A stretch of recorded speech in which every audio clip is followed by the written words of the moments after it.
ay rated SPG. Striktong patnubay at gabay ng magulang ang kailangan. Maaaring may masiselang tema, lengguwahe, karahasan, sexual, horror o droga na hindi angkop sa mga bata.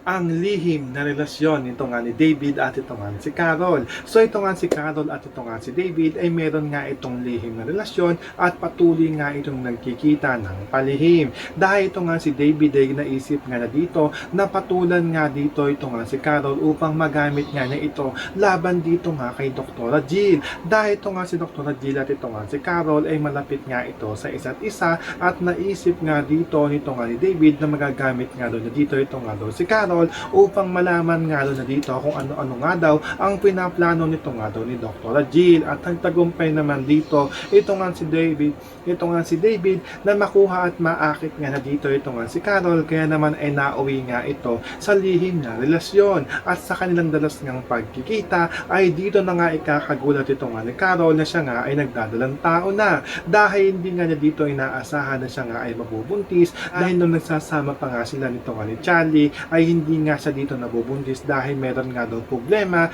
base na nga rin sa sinabi nga ng doktor nga sa kanila.